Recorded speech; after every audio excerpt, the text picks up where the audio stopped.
Évangile de la vie du saint pape Jean-Paul II, suite.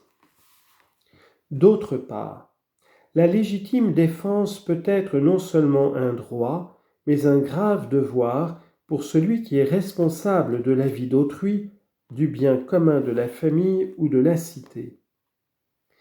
Il arrive malheureusement que la nécessité de mettre l'agresseur en condition de ne pas nuire comporte parfois sa suppression.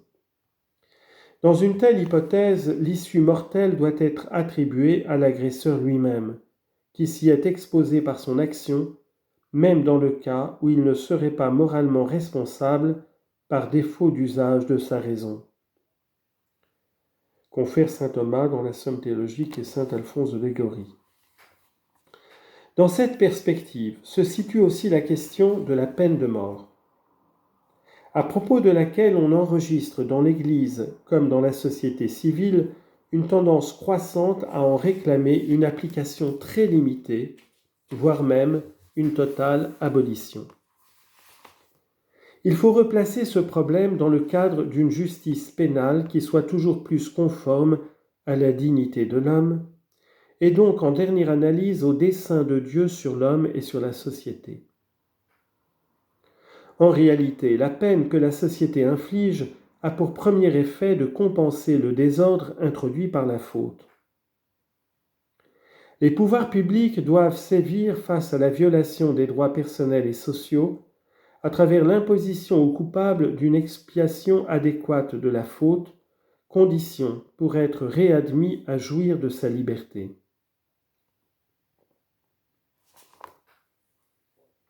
En ce sens, l'autorité atteint aussi comme objectif de défendre l'ordre public et la sécurité des personnes, non sans apporter aux coupables un stimulant et une aide pour se corriger et pour s'amender. Confère le catéchisme de l'Église catholique, numéro 2266. Précisément pour atteindre toutes ces finalités, il est clair que la mesure et la qualité de la peine doivent être attentivement évaluées et déterminées. Elles ne doivent pas conduire à la mesure extrême de la suppression du coupable, si ce n'est en cas de nécessité absolue, lorsque la défense de la société ne peut être possible autrement.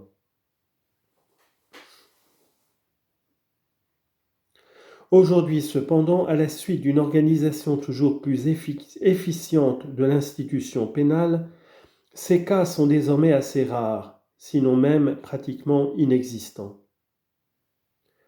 Dans tous les cas, le principe indiqué dans le nouveau catéchisme de l'Église catholique demeure valide, principe selon lequel, si les moyens non sanglants suffisent à défendre les vies humaines contre l'agresseur et à protéger l'ordre public et la sécurité des personnes, l'autorité s'en tiendra à ces moyens parce que ceux-ci correspondent mieux aux conditions concrètes du bien commun et sont plus conformes à la dignité de la personne humaine.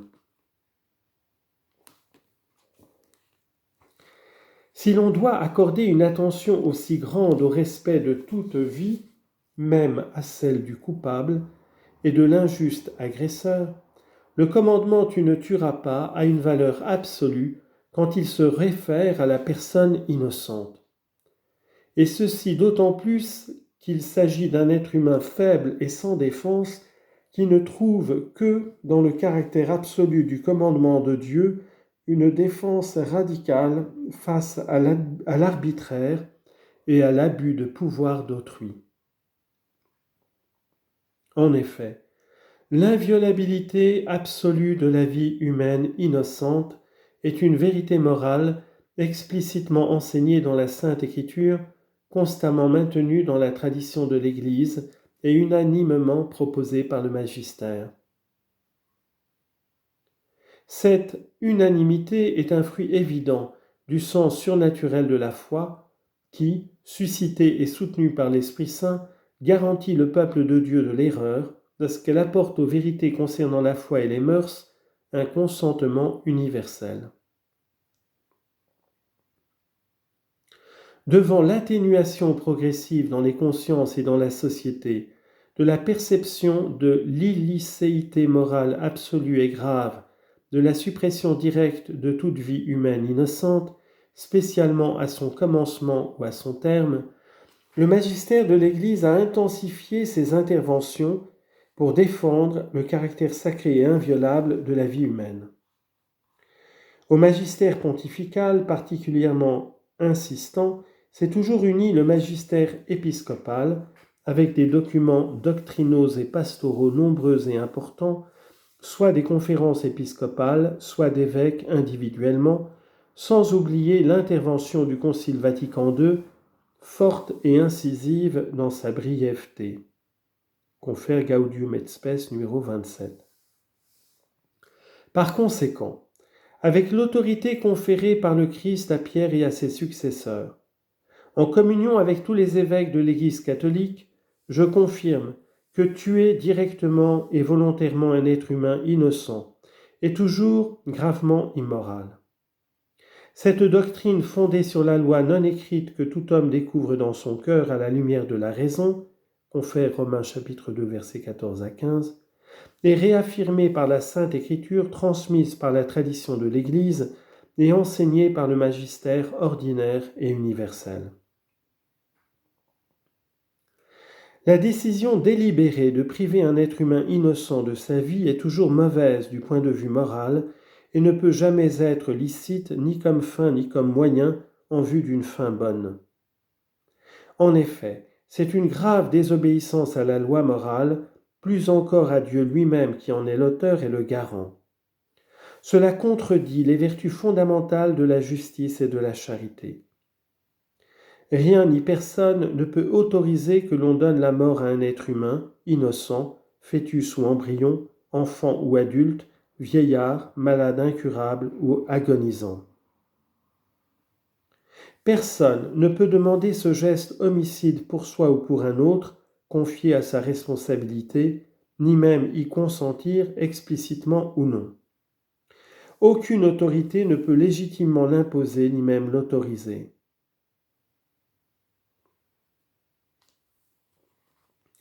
En ce qui concerne le droit à la vie, tout être humain innocent est absolument égal à tous les autres.